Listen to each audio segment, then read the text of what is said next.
Привет, друзья, это Владимир Милов. Спасибо, что подписались на мой YouTube-канал. И у нас такой сегодня спецвыпуск. Вот видите, что мы начали делать такую серию интервью с интересными людьми. И сегодня у нас интервью на не очень приятную тему. Вот мы много разговаривали, сейчас все только и делают, что говорят о коронавирусе, о вот этой вот страшной пандемии, которая посадила всех нас, по сути дела, под домашний арест и на самом деле косит людей направо и налево. Вот очень много дискуссий, многие говорят о том, что типа, зря вот ввели этот весь карантин, вы убиваете экономику, убиваете бизнес, надо всех выпустить, пусть выработается такой, как говорят, популяционный иммунитет. Кстати, я очень вам рекомендую статью известного экономиста Максима Миронова, который тоже как бывал гостем моей передачи «Где деньги» на канале Навальный Лайв. И он написал очень хороший текст, он вообще очень много правильных вещей сейчас пишет про вот эту пандемию и серьезно анализирует со своим математическим аппаратом все происходящее. Так вот, он на самом деле написал статью про вот этот шведский эксперимент. Очень многие из вас, те, кто против карантина и за то, чтобы нас всех отпустили на свободу, мы могли жить привычной жизнью, он как раз пишет о том, что на самом деле шведский эксперимент – это очевидная авантюра, что шведские власти, которые вот разрешают людям сейчас свободно общаться, невзирая на риск заражения, они просто, у них нет плана, они не очень понимают, что делают. Прочитайте этот текст, но я хотел сегодня с вами поговорить даже немножко о другом, о том, что такое этот самый коронавирус. Потому что многие люди реально переболели им в довольно легкой форме, и, в общем, не отдают себе отчет в том, что это действительно такая невероятно серьезная и необычная штука. Кстати, на самом деле, вот сейчас появляется все больше информации, что этот коронавирус, он дает серьезные осложнения, которые мы сейчас не можем увидеть и сможем увидеть только позже. Например, он ускоряет образование тромбов, например, и создает соответствующие серьезные риски. Да?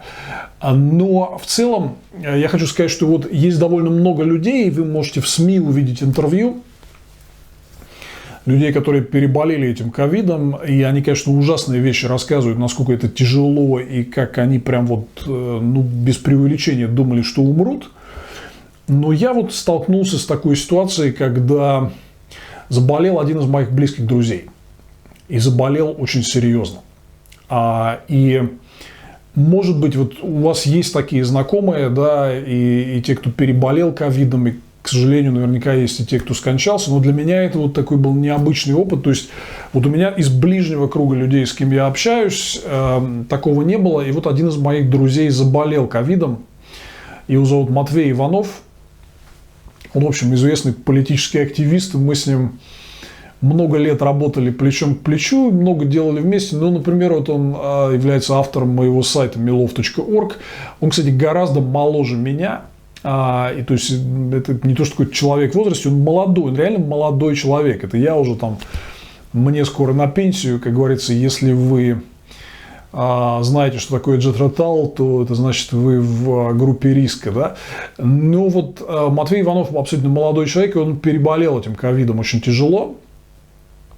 Прям с такими ужасными симптомами. Я не хочу забегать вперед. Вот мы договорились с ним, что для всех из вас, кто сомневается в том, насколько это абсолютно необычный и серьезный вирус, гораздо хуже и серьезнее, чем многое из того, что человечество видело раньше, мы с ним запишем небольшое видеоинтервью, где он расскажет об этом своем опыте и, кстати, о том, как его принимала московская система здравоохранения. Он живет в Москве.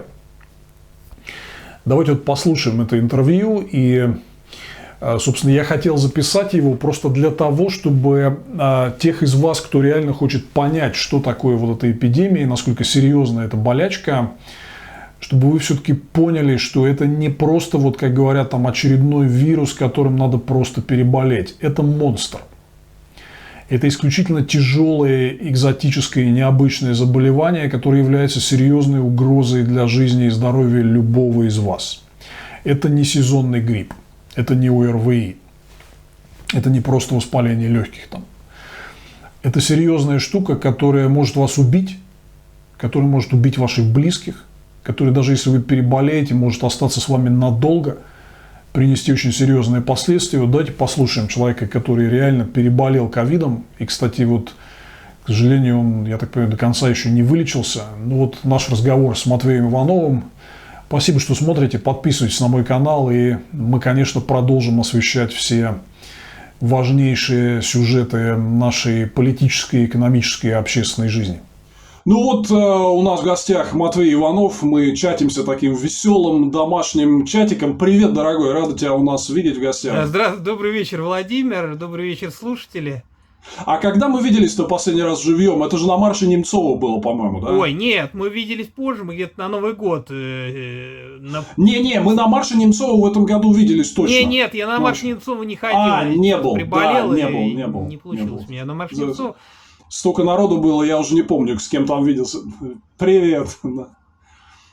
Вечер добрый, да не очень добрый. Мне получается такая штука, что мне буквально час назад прилетел штраф на 4000 рублей, якобы за нарушение режима самоизоляции. Я, честно говоря, немножко в бешенстве от этого. Ох, ни черта себе.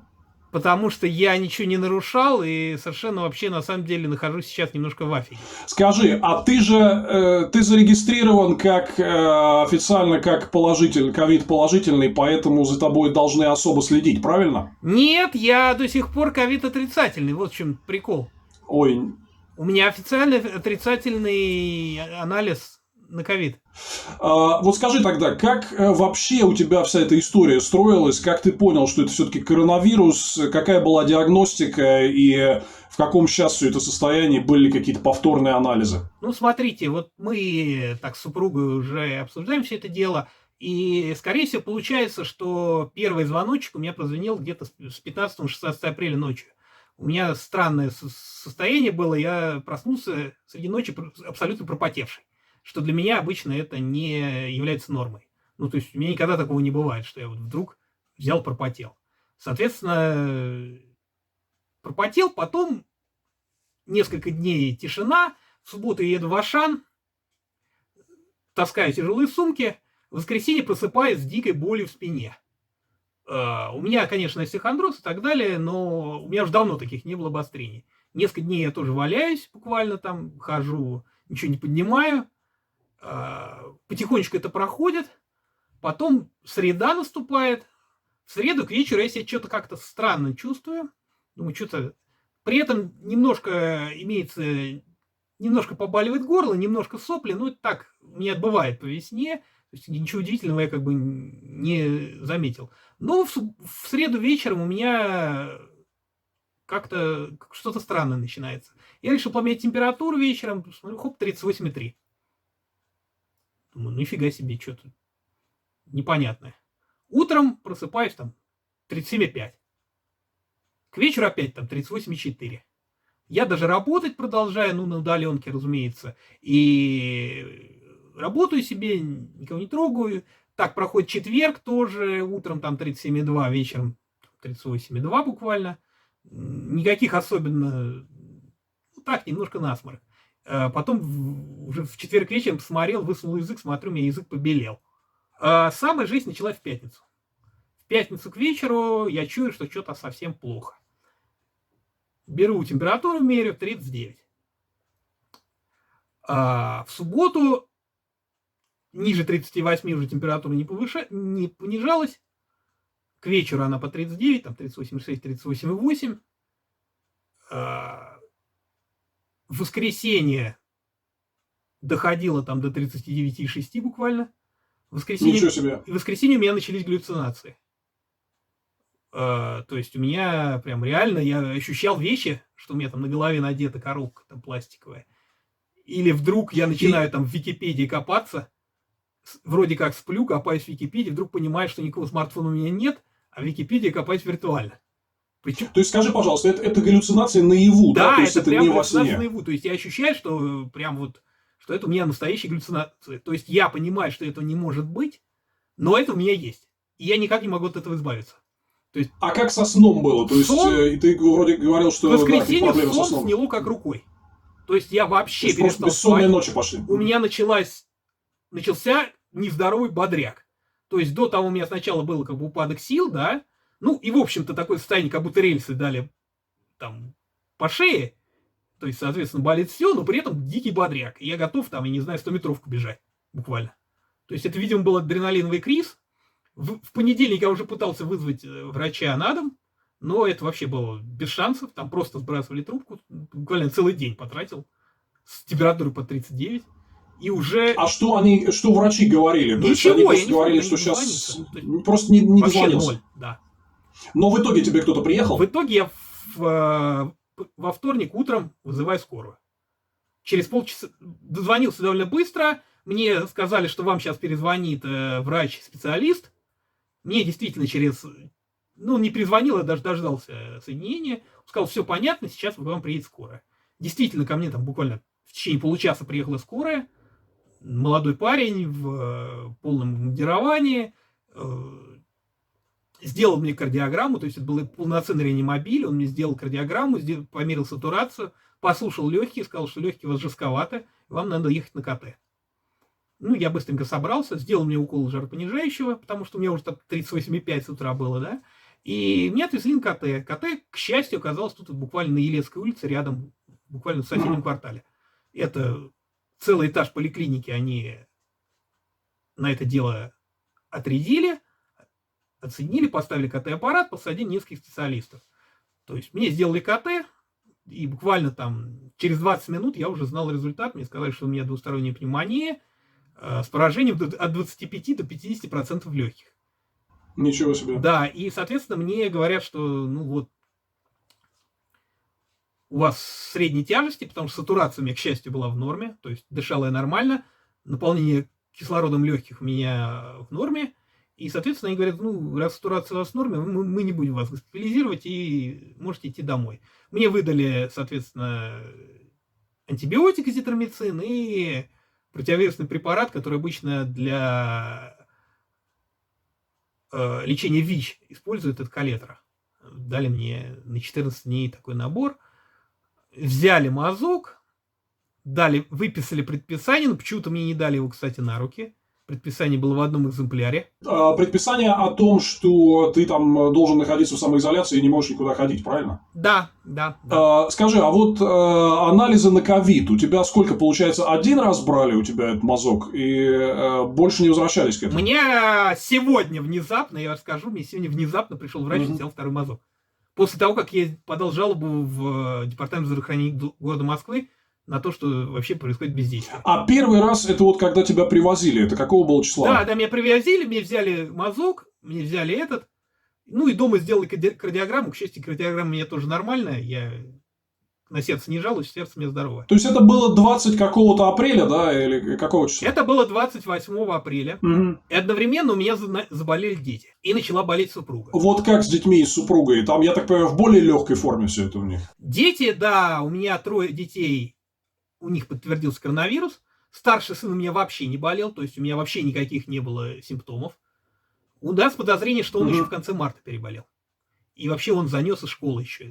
У детей, скажи, у детей именно положительный тест оказался в итоге, да? Именно положительный тест у 3 детей младших. А у тебя, получается, первый был отрицательный, но ты понуждал их взять второй раз, и вот они взяли только сегодня. Они обязаны были взять, и более того, мне 6 числа позвонили и сказали, что, Матвей Александрович, вам 11 придут его брать. 11 пришли к моей супруге брать, и когда я спросил, а меня, они сделали круглые глаза, сказали, а у нас нет в списках. Понятно, да. Ну вот мы говорим 17 мая, то есть почти месяц прошел, да, после... Да. И только сегодня мне они сподобились взять повторно. Да, и вот давай вернемся все-таки к твоим ощущениям. То есть, я так понял по твоим словам, что это был там, возможно, самая тяжелая как болезнь в твоей жизни, или как бы ты это описал? Да, я на самом деле болел в детстве, как раз, когда вот эти были болотные протесты, я заболел мононуклеозом.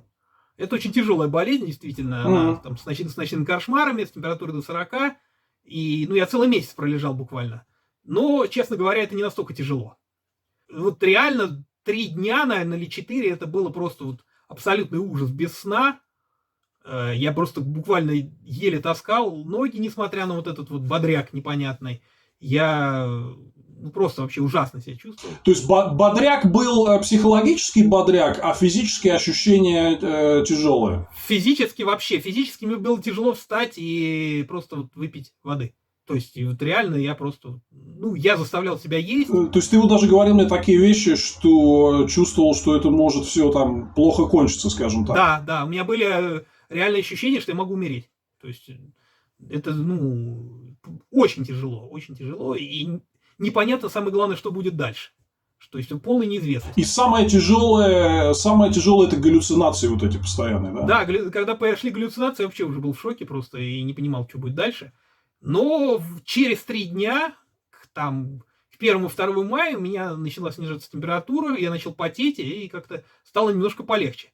И буквально там 2-3 дня, да, тут 5-6 мая мне звонили врачи, я говорил, что у меня все нормально, у меня нормальная температура, ко мне, в принципе, можно не приходить, я уже пошел на поправку.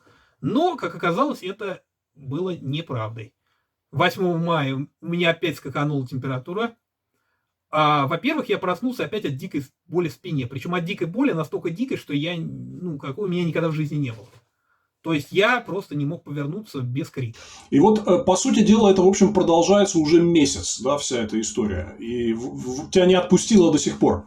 Вот у меня 5-й день нету температуры.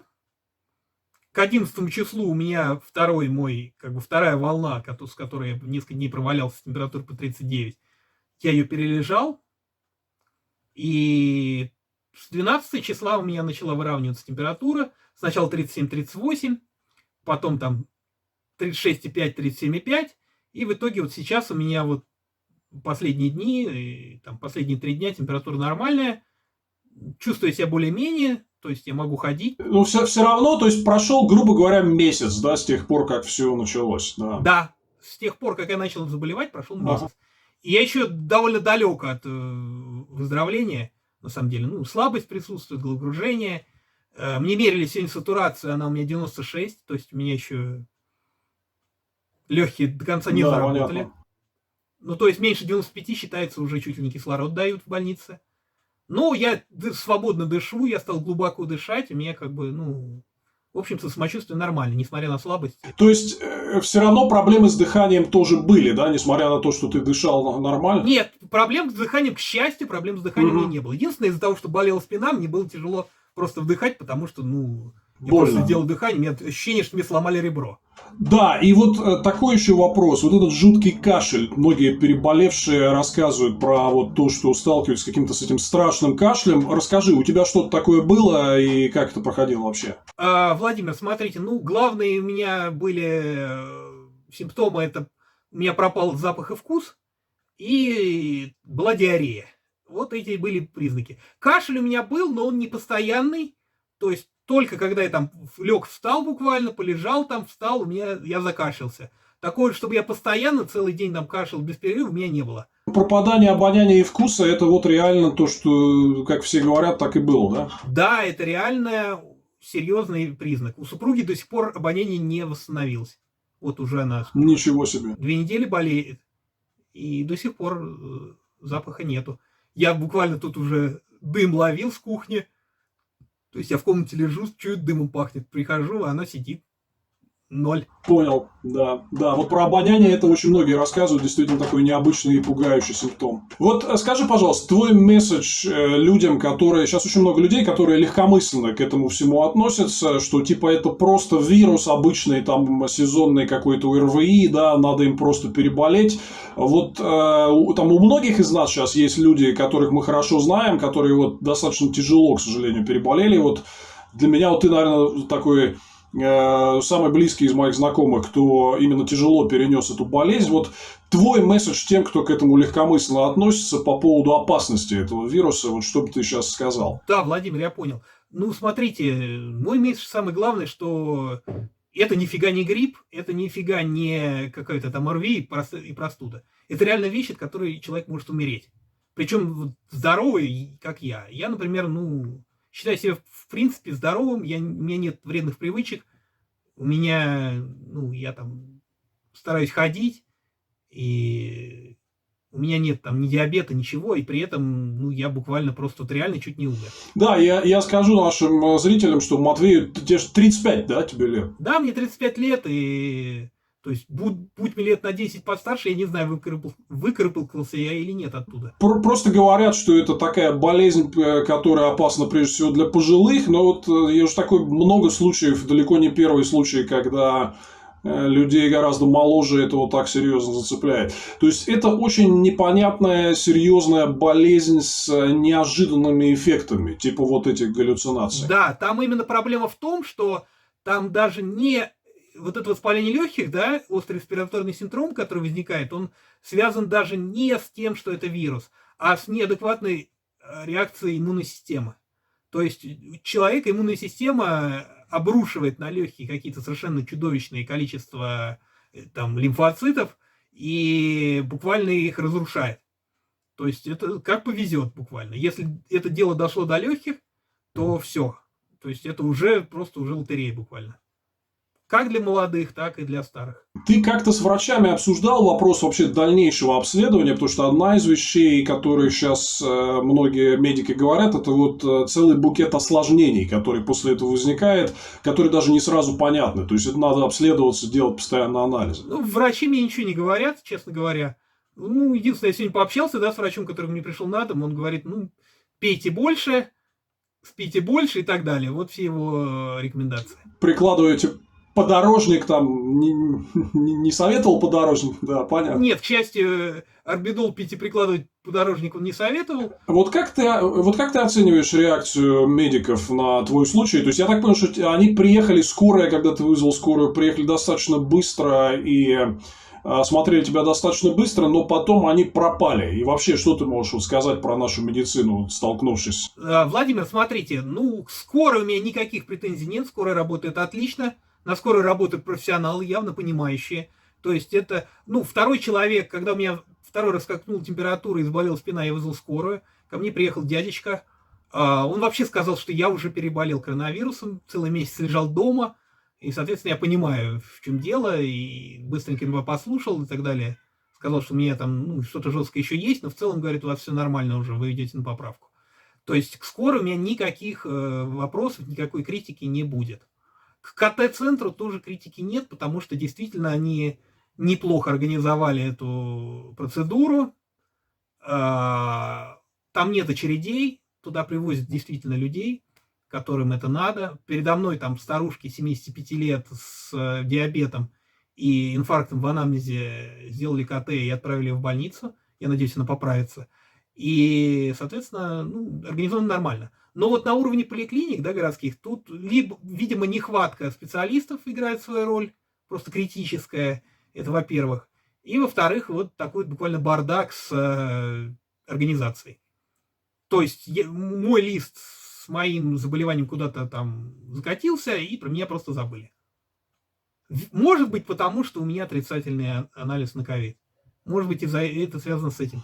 Ну вот про отрицательный анализ, то есть получается, что ты очевидно переболел ковидом, у тебя есть члены семьи положительные на ковид, но да. Тебе так до сих пор положительного анализа никто и не дал. Нет, да? Не дали. И второй раз пришлось его месяц добиваться. Да, супруги постоянно звонили. Да, понятно. Кстати, смешно. Вот эта вот история, да, сейчас в Дагестане, когда оказалось, что внебольничную пневмонию регистрирует Роспотребнадзор почему-то, а ковид почему-то Министерство здравоохранения. У нас такая же история. То есть у меня Жанне, у нее подтвердился ковид, но, к счастью, она переболела в легкой форме.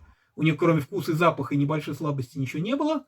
Ей каждый день звонил Министерство здравоохранения, а мне звонил Роспотребнадзор. Но звонил он строго до 11 мая, то есть до конца праздников. Дальше мне Роспотребнадзор звонить перестал. И вот когда мне 11-го к супруге пришли врачи, да, я говорю, вы посмотрите, какой у меня анализ. Они действительно забили, говорят, у вас отрицательный анализ. Я говорю, ничего себе, как же так? Ко мне должны прийти. Ну вот, говорит, не пришли, потом придут. Но в итоге вот я, когда в пятницу ночью написал жалобу на сайт Комитета здравоохранения города Москвы и дозвонился до них. Кстати, очень советую. У них есть, я даже, может быть, сейчас его, если найду, да, найду, у них есть телефон горячей линии Департамента города Москвы по коронавирусу, Это +7 495 870 4509. По этому номеру, оказывается, действительно сидят специалисты, которые решают эту проблему. Им можно позвонить, там нет очереди. Почему-то этот номер не светят, он на отдельной страничке висит на сайте Мосгорздрава. Я позвонил туда вчера утром. Мне приняли жалобу, сказали, что мы ваш вопрос решим в ближайшее время. Действительно, сегодня утром ко мне приходит врач, делает мне повторный мазок, осматривает меня, и в итоге вот меня обслужили. Но только после звонка. Да, мы дадим сейчас этот телефон титром, так что все могут, кто не знал этого, воспользоваться этим. Но просто я хотел обратить, во-первых, внимание на нашу систему тестирования хваленую. То есть, совершенно очевидно, что Матвей – это такой вопиющий кейс. У него, еще раз повторю, у него положительные на ковид члены семьи, и он сам, очевидно, переболел ковид. Но тест у него был отрицательный. Это вот говорит о качестве наших тестов. И следующий повторный тест взяли только там через несколько недель, после того, как пришлось этого реально добиваться. Да, вот, к сожалению, такая история. Ну, и вот скажи про штрафы. То есть, ты сказал, что тебе сегодня пришел штраф за нарушение самоизоляции. Это как обычному гражданину, не как человеку с подтвержденным? Нет, именно как больному коронавирусом. Именно как больному, хотя позитивного теста у тебя нет, да? Нет. Но у меня... Это очень странная история.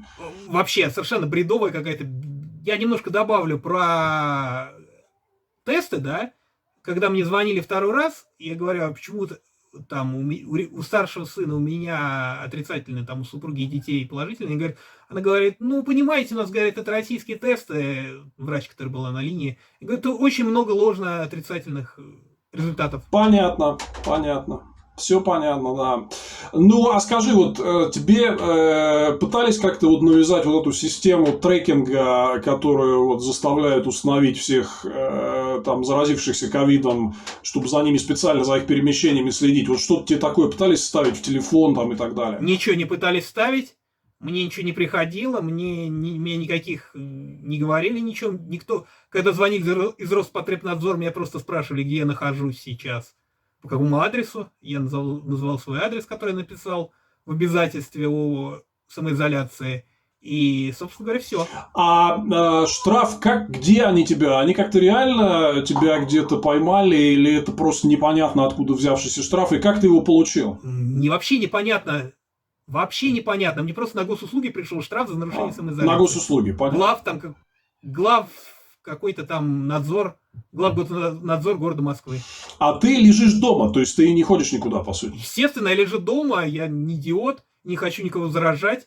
И, собственно говоря, мне приносят там родственники под дверь сумку с едой. Там раз в неделю я открываю щелочку в наморднике и вынимаю эту сумку, и все.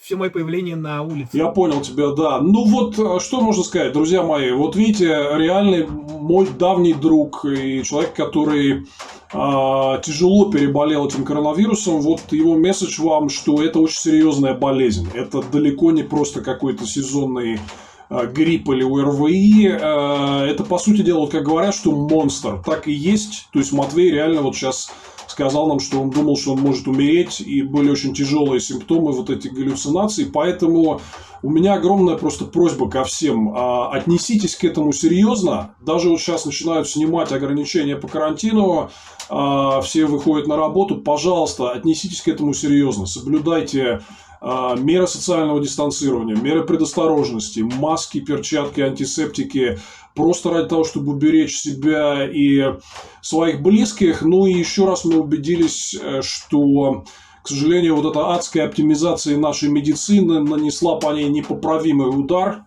То есть, если они какие-то оперативные вот мероприятия там могут организовать, типа скорой, КТ или горячей линии, то в поликлиниках все прям совсем плохо, и дефицит специалистов, конечно, поэтому бьет колоссально. То есть, слава богу, Матвей, что ты вот, относительно легко отделался, да, то есть, если бы у тебя как тяжелее это все протекало, да, то, наверное, было бы с медицинской помощью сложнее все, правильно? У меня был, на самом деле, реальный, если бы я там неделями-двумя раньше, да, заболел, меня бы отвезли в больницу просто. То есть, это они уже к началу мая, концу апреля разобрались с симптоматикой, да, и уже средне тяжелых людей отправляли домой. Ну, я знаю человека, который все равно отъехал в больницу в итоге с низкой сатурацией не меньше 90. Сейчас он медленно идет на поправку, но у него тоже вообще было очень тяжело. Ну, этому человеку там уже 52 года. Это твой знакомый тоже, да? Да, мой знакомый, он муниципальный депутат района Тропарева-Никулина. То есть, на самом деле, видите, вот, ребят, этот вирус, он зацепил практически всех. То есть, я вот сейчас не знаю никого, наверное, из своих знакомых, у кого не было бы кого-то из их круга, кто вот переболел так или иначе и достаточно серьезно. Так что, еще раз, заботьтесь о здоровье своем и своих окружающих, и близких, и соблюдайте меры предосторожности. Ну, а Матвею спасибо, что был с нами, и я тебе желаю, чтобы это прошло там по максимуму, без возможных последствий, без осложнений. Я рад, что ты идешь на поправку. Спасибо за разговор. Спасибо, Владимир. Всего доброго. Спасибо. Старайтесь тоже не заболеть, потому Спасибо, что друзья. болезнь очень тяжелая, и старайтесь соблюдать все меры предосторожности. Обязательно. И спасибо, что смотрите мой канал. Подписывайтесь. Здесь будет много всего интересного, не только о политике и экономике.